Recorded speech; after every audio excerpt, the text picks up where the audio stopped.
नारायण हरि जय जय नारायण हरि जय जय नारायण हरि नारायण हरि जय जय नारायण हरि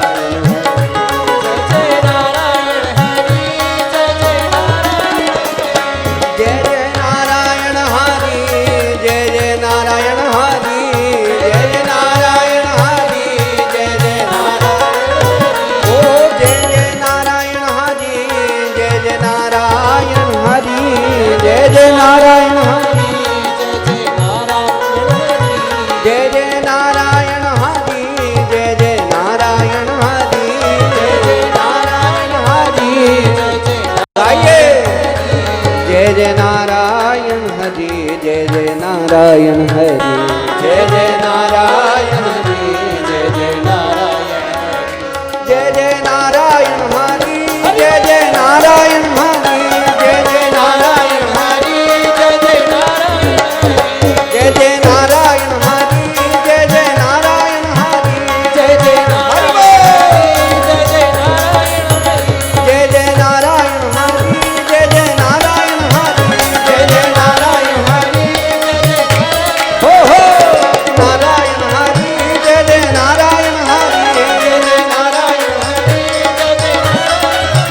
जय जय नारायण हरि जय जय नारायण हरि जय जय नारायण हरि जय जय नारायण जय जय नारायण हरि जय जय नारायण हरि नारायण हरि जय जय नारायण जय जय नारायण नारायण नारायण नारायण नारायण नारायण नारायण नारायण नारायण नारायण नारायण नारायण नारायण नारायण नारायण नारायण नारायण नारायण नारायण हाँ हाँ नारायण नारायण नारायण नारायण नारायण नारायण नारायण नारायण नारायण नारायण नारायण नारायण नारायण नारायण नारायण नारायण नारायण नारायण जय जय नारायण हरि जय जय नारायण हरि जय जय नारायण हरि जय जय नारायण हरि जय जय नारायण हरि जय जय नारायण हरि जय जय नारायण हरि जय जय नारायण हरि जय जय नारायण हरि जय जय नारायण जय जय नारायण हरि जय जय नारायण हरि जय जय नारायण हरि जय जय नारायण हरि जय जय नारायण हरि जय जय नारायण हरि जय जय नारायण हरि जय जय नारायण हरि जय जय नारायण हरि जय जय नारायण हरि जय जय नारायण हरि बोलिए भक्तवत्सल भगवान की नाम संकीर्तन की जय हो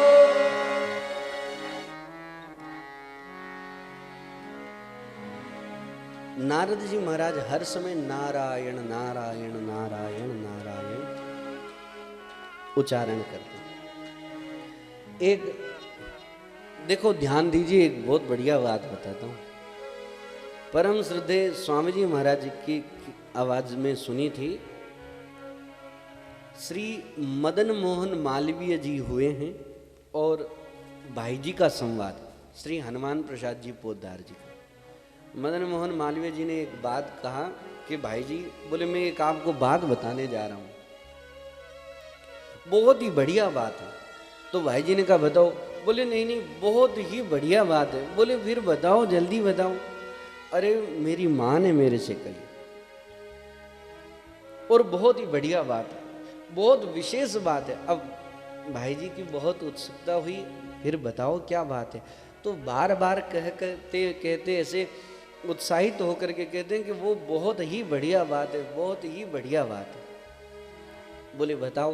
तब मदन मोहन मालवीय जी ने बताया कि मेरी माँ ने कहा कि कभी घर से जाओ या घर में प्रवेश करो या कभी गाड़ी में बैठो या कभी भी कोई भी कार्य प्रारंभ करो, समापन करो, तो मुख से नारायण नारायण नारायण नारायण 4 बार नामों का उच्चारण करो।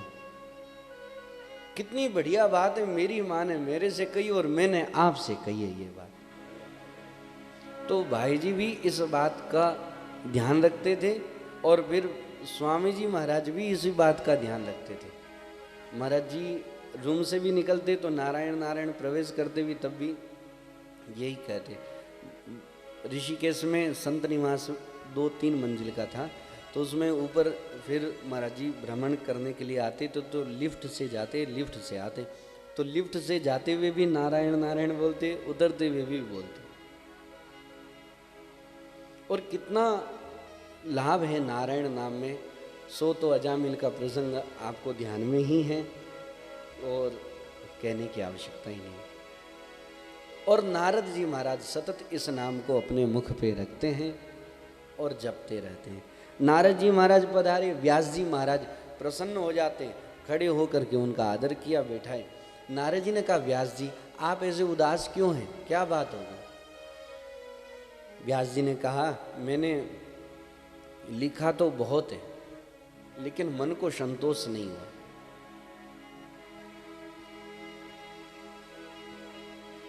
जो ध्यान में आया, भूत भविष्य वर्तमान त्रिकालज्ञ थे व्यास जी महाराज।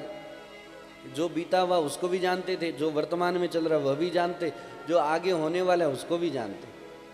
तो त्रिकालज्ञ थे और मेरी जानकारी से हमने सब लिख दिया, फिर भी मन को संतोष नहीं हुआ, तो क्या करना चाहिए? तब नारद जी ने कहा, व्यास जी आपने लिखा तो है लेकिन एक बात है,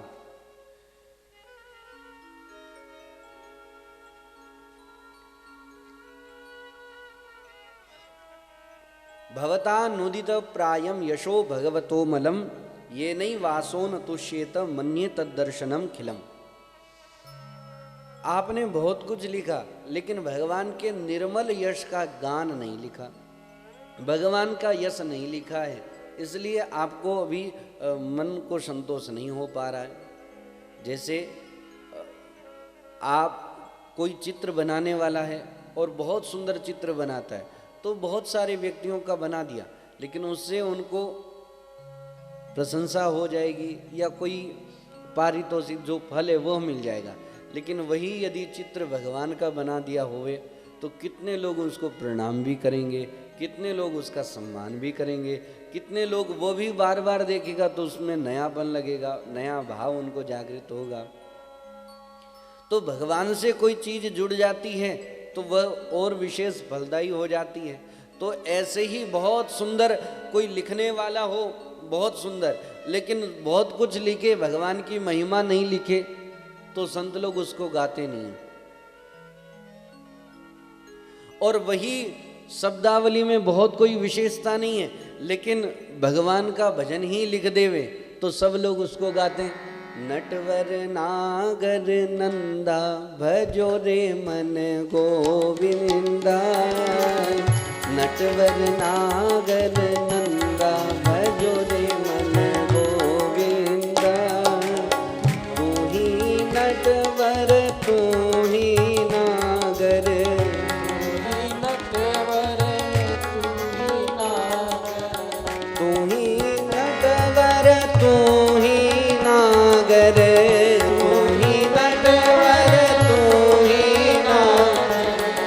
तू ही बाल मुकुंद भजो रे मन गोविंदा, तू ही बाल मुकुंद भजो रे मन गोविंदा।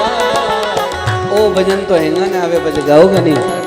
नटवर नागर नंदा भजो रे मन गोविंदा, नटवर नागर नंदा भजो रे मन गोविंदा।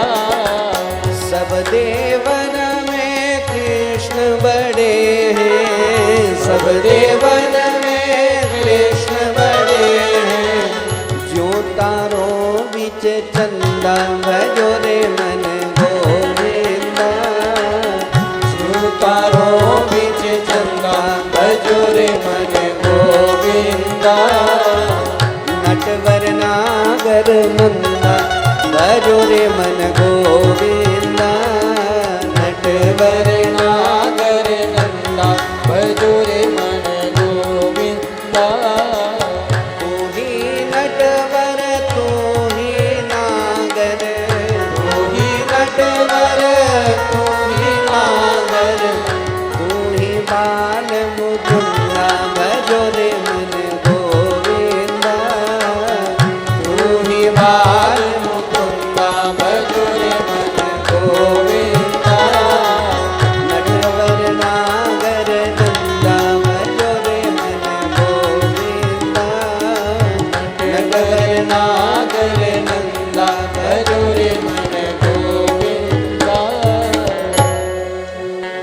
का लिखा हुआ है तो कुछ भी चल जाता है, और नहीं भगवान से जुड़े हुए तो बढ़िया से बढ़िया बात है वो नहीं बन पाती है।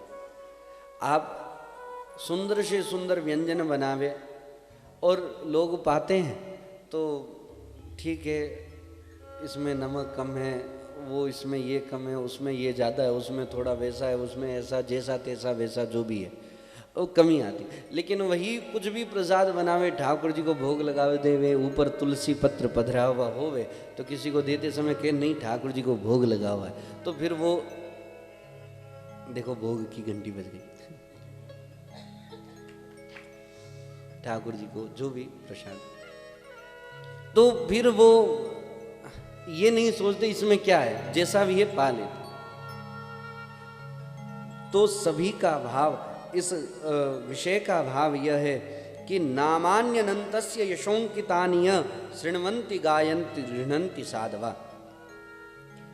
भगवान के नाम का, यश का जिसमें विमल गान है, वह चरित्र सबसे श्रेष्ठ है, और उसी चरित्र को सुनने के लिए भगवान के भक्त लालायित होंगे, और भगवान के भक्त लालायित रहते हैं। ऐसे चरित्र का गान आप कीजिए, और उस यदि उसका गान हो जावे, उसका लिखना हो जाएगा, तो वह लोग सुनेंगे भी, गाएंगे भी और ग्रहण भी करेंगे। कौन? साधव, साधु पुरुष। नाम की बहुत महिमा है, भगवान के चरित्र की बहुत महिमा है। नारद जी ने ये बात व्यास जी से कही। अब इस बात की पुष्टि करने के लिए अपनी आप बीती बात बताते हैं।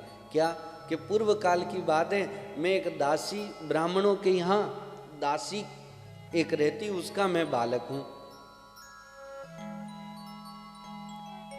अब ब्राह्मणों के यहाँ चातुर्मास सत्संग करने के लिए संत लोग पधारे। चातुर्मास होता ना, श्रावण भाद्रपद आश्विन कार्तिक, पहले 4 महीना रहते थे, अब तो 2 ही महीना का ही रखते हैं, और बहुत सारे संत समाज में 4 महीने का भी रखते हैं।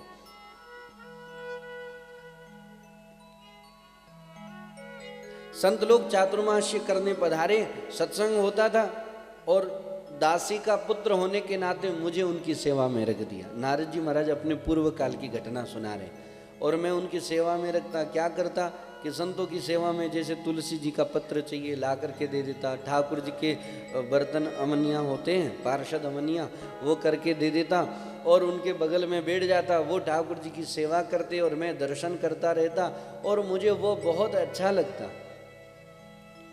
और बालकों का खेल कूदने में मन होता है, मेरा खेल कूद में मन नहीं था, मैं सतत उसी में ही मन में लगा रहता, और उन्हीं का ही प्रसाद शेष बचा हुआ उनकी आज्ञा से एक बार प्रसाद पा लेता।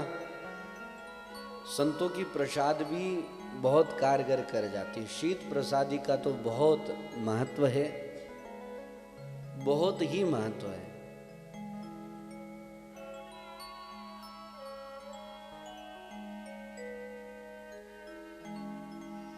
ऐसा दिनचर्या रहते रहते 4 महीने व्यतीत होने लगे। नारद जी बोले मेरा मन तो संतों में ही रम गया।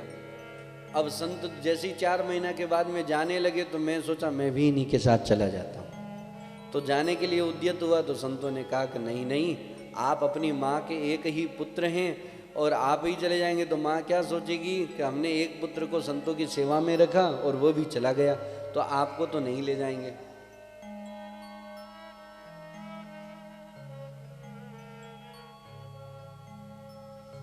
एक बालक संतों की सेवा में रखा, वही चला गया, तो बोले नहीं आपको तो नहीं ले जाएंगे, आपकी माँ उदास हो जाएगी। तो बोले नहीं नहीं महाराज, मेरा तो मन अब तो आप में ही रम गया, भगवान में ही रम गया।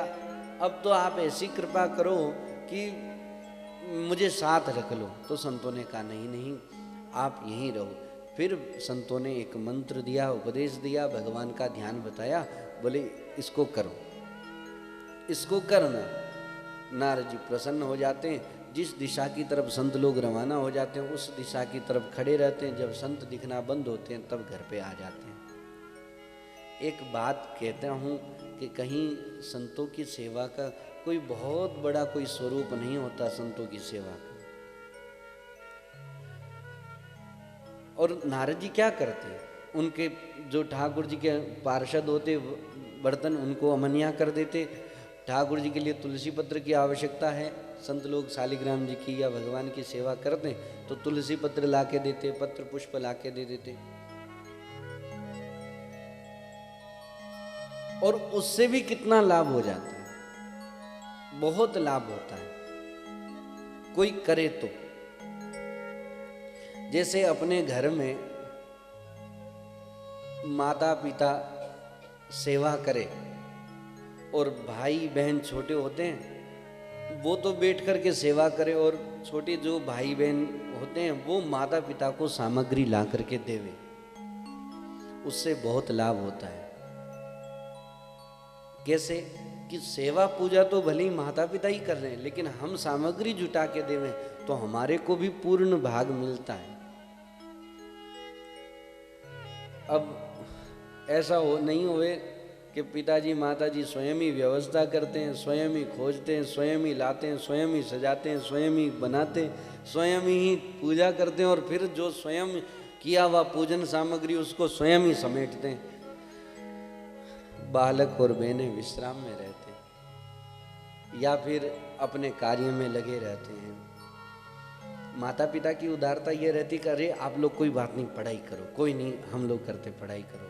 लेकिन यदि पढ़ाई का ही कार्य है तो एक अलग विषय, नहीं पढ़ाई का है और हम फ्री हैं तो ऐसे सेवा पूजा में जरूर हाथ बटाना चाहिए, बहुत लाभ होता है।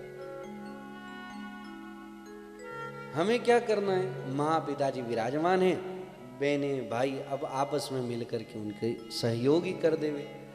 अपने आप करके देखिएगा, आपको स्वयं को लाभ मिलेगा। और ऐसा नहीं होगा ओ काम मांसू तो को नहीं होगा।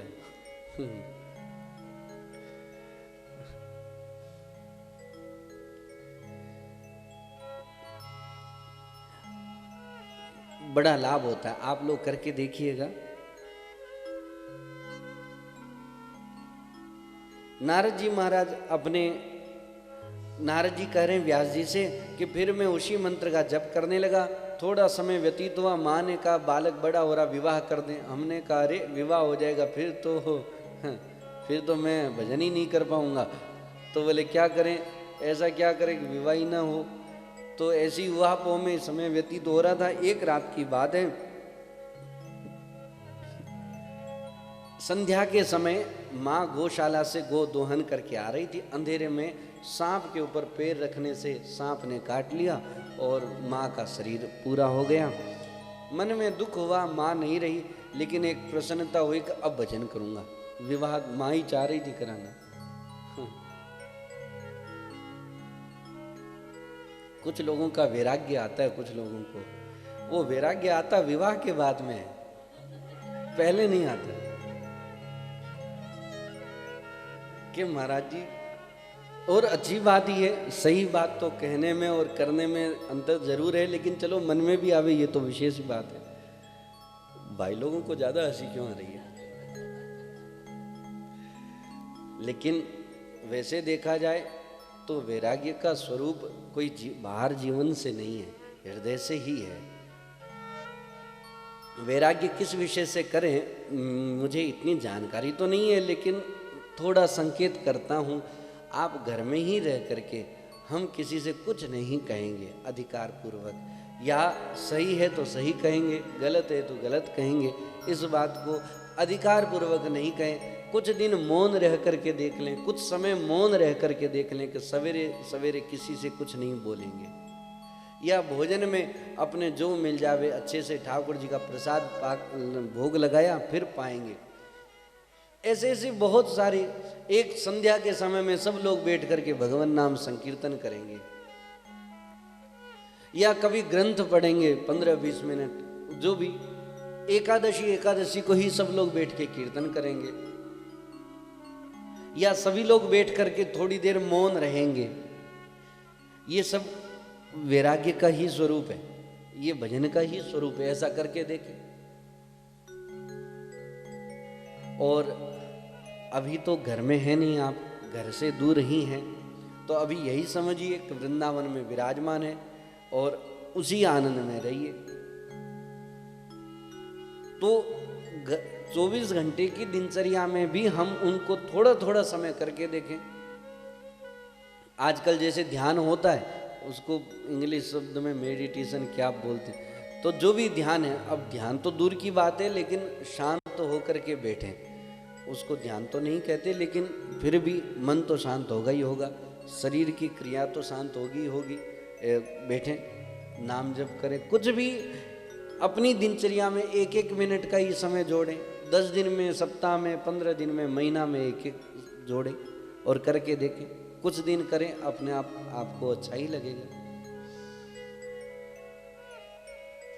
नारद जी महाराज जैसे ही माँ का कार्य पूरा हुआ और जिस दिशा की तरफ संत लोग निकले, उसी दिशा की तरफ नारद जी महाराज चले। अब जाते जाते आगे गए तो बड़े बड़े सेठों की नगरी आई, बड़े बड़े शहर। अब कहाँ छोटे से गांव में थे।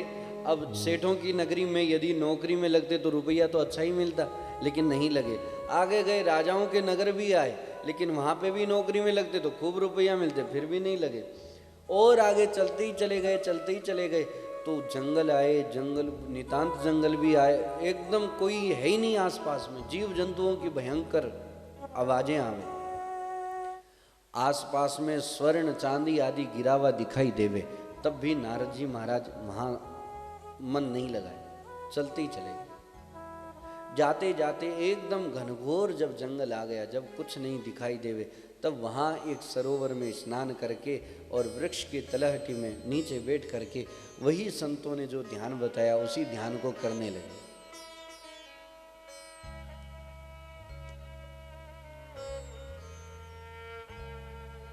ध्यान करते करते जैसे ही मन एकाग्र हुआ, शरीर एकाग्र हुआ, चित्त एकाग्र हुआ और भगवान में जैसी स्थिति होनी चाहिए वैसी होते ही भगवान की मंगलमयी दिव्य मूर्ति उनके हृदय में प्रकट हो गई। ऐसा दिव्य स्वरूप ठाकुर जी का देख करके नारद जी तो आहा, नारद जी कह रहे मेरे को तो मानो आनंद की लहर आने लगी, हृदय में आनंद उमड़ रहा है। कैसा सुंदर किशोर अवस्था का ठाकुर जी का कोमलांगी शरीर, त्रिभंग ललित होकर के मंद मंद बांसुरी, मुस्कुराते हुए बांसुरी बजा रहे हैं। सुंदर गोल सा चेहरा, घुंघराले बाल कंधों पर लटके हुए हवा से उड़ रहे हैं, पीतांबर झलक रहा है। वेजयंतीम च मालाम, वेजयंती माला पहनी हुई है। बड़े बड़े गाल और ठोड़ी तो आहा, जैसे कोई लंगड़े आम की ठोड़ी हो वैसे। सुंदर होठ, नाक मानो तोते की चोंच जैसी तीखी नाक, कमल नयन नेत्र हैं, तिलक धारण किया हुआ, भौह कमान, और ऐसा दर्शन जैसे ही कर रहे हैं बहुत आनंद आ रहे हैं। आ हा हा, कितना सुंदर स्वरूप है ठाकुर जी का। कजरारी तेरी आंखों में क्या भरा हुआ कुछ टोना है, तेरा हसन औरों का मरण बस जान हाथ से खोना है। क्या खूबी हुस्न बयान करूं, यह सुंदर श्याम सलोना है, श्यामा सखी प्राण धन जीवन, यह व्रज का एक खिलौना है। तो ऐसा सुंदर ठाकुर जी का स्वरूप बस देखते देखते आनंद हो ही रहा था और भगवान अंतर्धान हो गए। अब ऐसा सुंदर रूप देख करके भगवान जैसे ही अंतर्धान हो गए, अब तो नारद जी बोले मेरा मन वहाँ जंगल में छटपटाने लगा और मैं बहुत व्यथित हो गया, मेरा हृदय बहुत व्यथित हुआ, दुख से रोने लगा। फिर पुनः स्नान किया, पुनः बैठूं, फिर चिंतन करूं, मन को एकाग्र करूं, फिर लेकिन वो रूप नहीं आवे।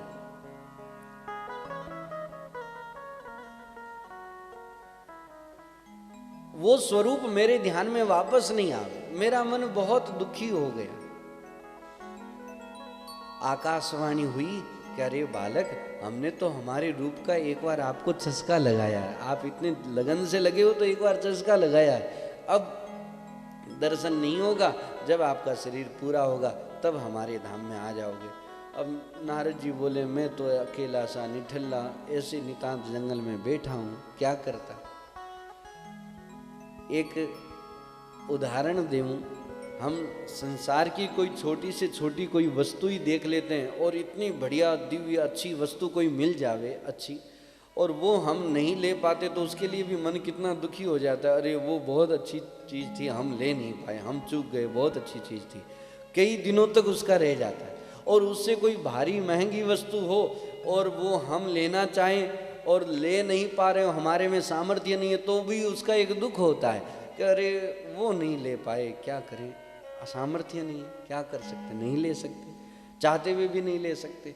ऐसे ऐसे बहुत सारी वस्तुएं आगे से आगे बढ़ती जावे, लेकिन जहाँ भगवान की बात आती है वहाँ पहली तो बात नहीं मिले उसका दुख, अब मिल गए तो पता चला ये इतने सुंदर है तो अब वापस नहीं मिल रहे, उस बात का दुख कितना होता होगा, कितना उनके हृदय में विरह होता होगा। लेकिन अब क्या करें, नारद जी ने कहा, फिर समय व्यतीत होने लगा और एक दिन शरीर पूरा हुआ और मैं ब्रह्मा जी में विलीन हो गया, ब्रह्मा जी भगवान में विलीन हो गए। जब भगवान की पुनः सृष्टि प्रारंभ हुई है तो उसी में ब्रह्मा जी का प्रादुर्भाव हुआ और ब्रह्मा जी की मानसिक सृष्टि में मेरा जन्म हुआ और फिर मैं भगवान नाम को, नारायण नारायण नाम को उच्चारण करते हुए सब जगह अबाध गति से विचरण करता हूँ। नारद जी महाराज कहीं चले जावे सब आदर करते हैं। नारद जी महाराज देवता लोग भी आदर करते तो दैत्य भी आदर करते हैं, असुर लोग भी नारद जी को गुरु जी कहते हैं। कोई भी भक्त संत ऋषि मुनि कहीं कोई कैसी भी स्थिति में विराजमान है, नारद जी महाराज पहुंच जाते हैं और उनको भगवान में लगाते हैं। और भगवान के प्रिय भक्तों में श्री नारद जी महाराज हैं। भगवान को भी कई बार बहुत सारी लीलाएं नारद जी को कह करके करवानी होती है, क्या ये लीला करनी है, नारद जी बोले ठीक है करेंगे, साथ साथ में करेंगे। तो नारद जी कैसे दिव्य भक्त हैं, हम सब लोग नारद जी के चरणों में प्रणाम करें और कृपा करें नारद जी के हमारे हृदय में भी भगवान की भक्ति प्रकट होगी। अस्तु, नारद जी ने अपने पूर्व जन्म की बात बता करके व्यास जी को उत्साहित किया। फिर वेद व्यास जी महाराज ने 18वें महापुराण की श्रीमद् भागवत की रचना करी है और व्यास जी महाराज को खूब संतोष हुआ। अब आगे परीक्षित जी के जन्म कर्म के विषय की चर्चा करते हैं। उस समय की बात है जिस समय महाभारत युद्ध समापन हो चुका है और समापन होने के दुर्योधन की जंघाएं टूट चुकी है। भीम ने दुर्योधन की जंघा तोड़ दी और नितांत जंगल में अकेला कुरुक्षेत्र की भूमि पर पड़ा है, कोई पानी पूछने वाला नहीं है। दुर्योधन का क्या साम्राज्य था, हस्तिनापुर नरेश के बड़े पुत्र और 99 छोटे भाई, हजारों दास दासियां, एक बार इशारा करे तो कितने दास दासियां इकट्ठे हो जावे, और चक्रवर्ती सम्राट की पदवी से विभूषित श्री हस्तिनापुर का साम्राज्य है और वहाँ के ये महाराज कुमार हैं, तो किस बात की कमी है। लेकिन लास्ट में क्या स्थिति हुई कि उनको पानी को कोई पूछने वाला नहीं। ऐसा क्यों हुआ, बड़े लोगों का आदर नहीं करते। अपने जीवन में हम लोग, मैं भी, हमारे से किसी भी क्रिया से, किसी भी वाणी से ऐसा न होवे कि बड़ों का अपमान होवे। उनकी कोई बात नहीं जच रही है तो सुन लेना चाहिए, वैसा हो पाए नहीं हो पाए कोई नहीं, लेकिन उनके सामने बोलना या उनका अनादर हो जावे ऐसी क्रिया कभी नहीं होनी चाहिए। दुर्योधन से अश्वत्थामा पूछते हैं कि अब मैं क्या करूं, तो दुर्योधन ने यही कहा कि मेरे 100 में से एक भी नहीं रहा, मैं अकेला वो भी जा रहा हूं और वो 5 में से एक भी कदम नहीं हुए, क्या करूं। अश्वत्थामा ने कहा मैं अभी जाता हूं। अब पांडवों के कक्ष में गए तो वहां पांडवों के 5 पुत्र, द्रौपदी के पुत्र विश्राम कर रहे थे। सोते सोते ही सबको समापन किया, मार दिया। दृष्टकेतु जो द्रौपदी के भाई हैं उनको भी समापन किया। अब प्रभात हुआ, अश्वत्थामा तो आकर के दुर्योधन से बोला मैंने पांडव तो नहीं मिले लेकिन पांडवों के 5 पुत्र थे, उनकी हत्या कर दी। दुर्योधन दुखी हुआ, क्या अरे उनसे मेरा बैर नहीं था, मेरा बैर तो मेरे भाइयों से था, वो तो मेरे पुत्र के समान है, अब जो हो गया सो हो गया।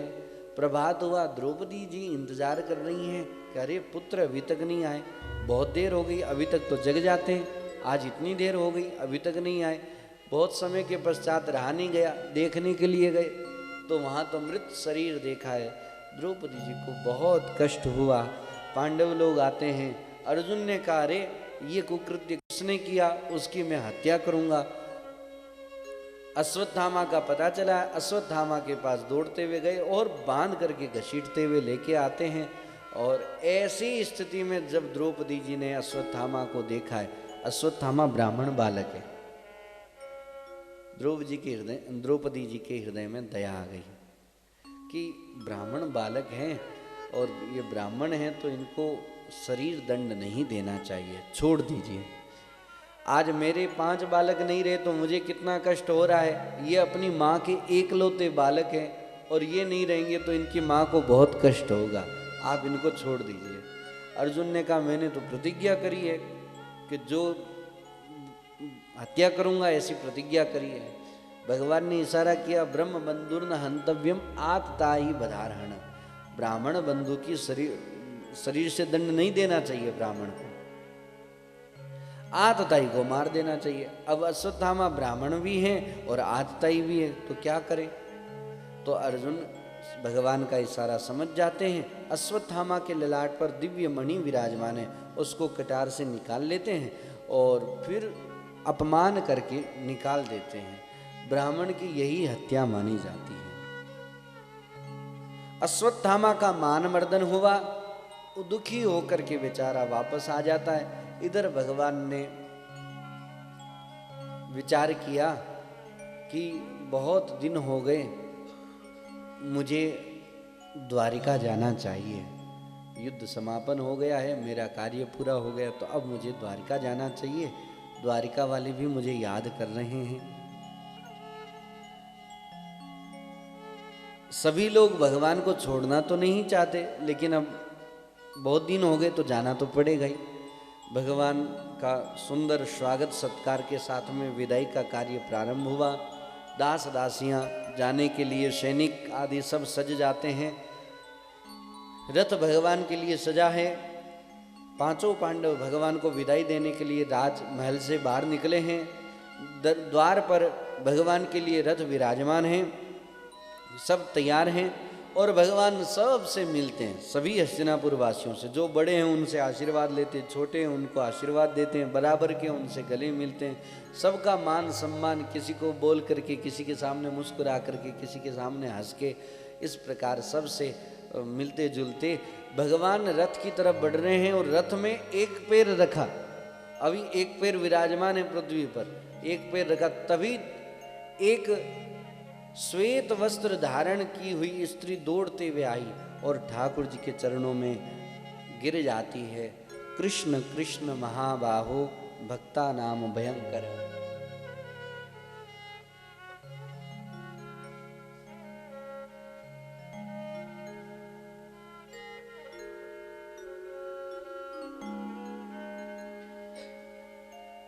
कृष्ण कृष्ण महाबाहो भक्ता नाम भयंकर, त्वमेको दह्यमाना मपवर्गोषि संसृते। हे प्रभु, हे सच्चिदानंद स्वरूप भगवान, आप तो सब जानते ही हैं। देखो ये विकराल बाण मेरी तरफ आ रहा है और मुझे नष्ट कर देवे भले कोई बात नहीं, लेकिन मेरे जो गर्भ में पांडवों की धरोहर है वो नष्ट नहीं होवे, आप ऐसी कृपा करो। भगवान तुरंत समझ गए और भगवान छोटा सा रूप धारण करके तुरंत उत्तरा के गर्भ में प्रवेश करते हैं और वैष्णव कवच से गर्भ की रक्षा करी और गदा घुमाते हुए ब्रह्मास्त्र को शांत किया। और जैसे ही ब्रह्मास्त्र शांत हुआ, सब कष्ट मिट गया। अंतस्थ सर्वभूतानां आत्मा योगेश्वरो हरि, त्वमेको दह्यमाना मपवर्गोषि संसृते। उत्तरा के गर्भ की भगवान ने रक्षा करी।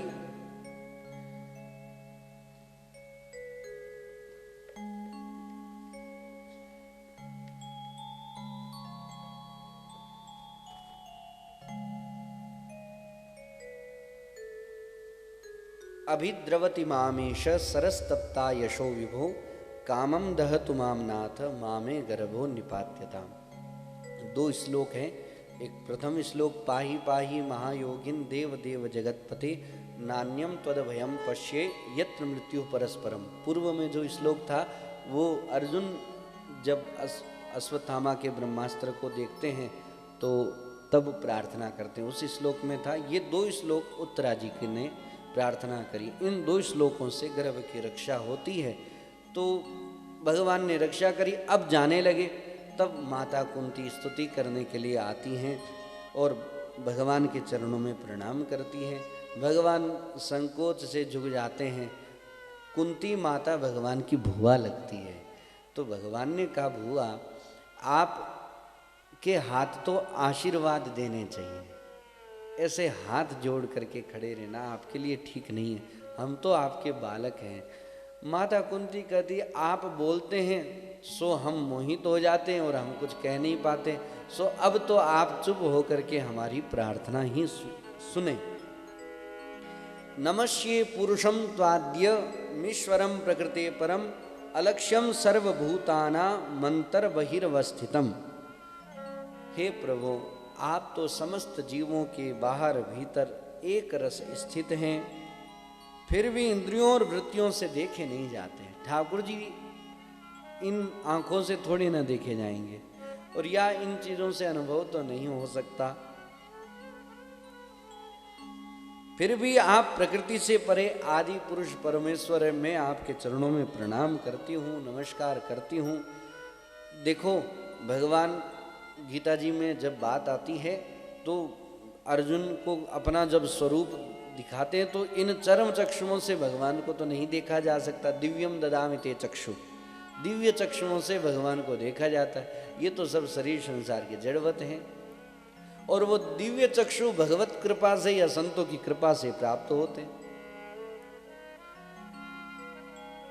माता कुंती कहती, आप तो सब जगह स्थित हैं और देखे नहीं जाते, आपको मैं नमस्कार करती हूं। और कृष्णाय वासुदेवाय देवकी नंदनाय च नंद गोप कुमाराय गोविंदाय नमो नमः।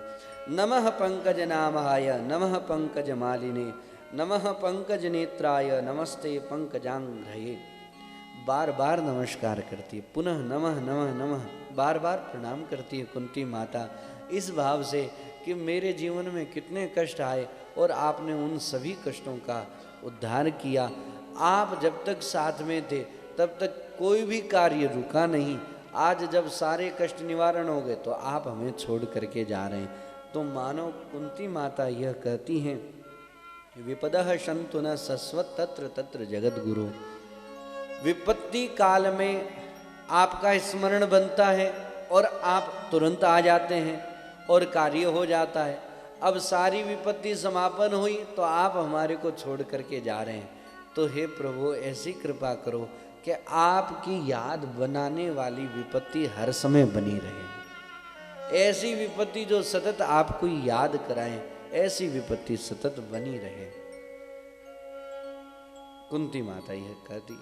अब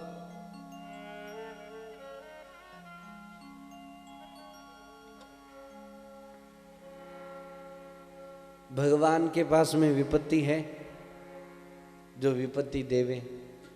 भगवान तो अपने भक्तों के जीवन में जो कष्ट देखते हैं उसको भी देख करके दुखी होते हैं, लेकिन भगवान कहते क्या करूं, प्रारब्ध है। और संत भी चाहते कि हम प्रारब्ध को नहीं मिटाएं, भोग ही लेवें। तो भगवान कभी विपत्ति दे नहीं सकते। तुलसीदास जी महाराज लिखते हैं, जो आनंद सिंधु सुख राशि, जो आनंद सिंधु सुख राशि, सी करते त्रिलोक सुवासी, सी करते त्रिलोक सुवासी, जो आनंद सिंधु सुख राशि, जो आनंद सिंधु सुख राशि, सी करते त्रिलोक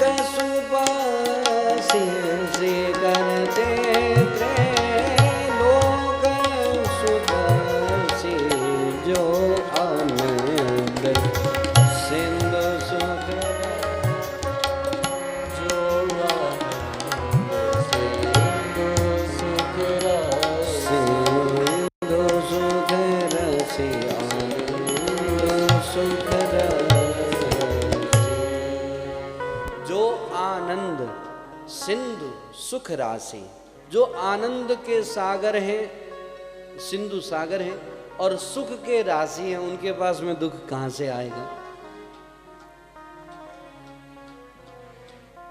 वैसे करना तो कठिन है, लेकिन बताऊं, बहुत ज़्यादा जब मन में दुख होता है, कोई परिवार का या कैसा ही संकट आवे, आप भगवान को स्मरण करने लग जाओ, आप देखिए बहुत लाभ होगा।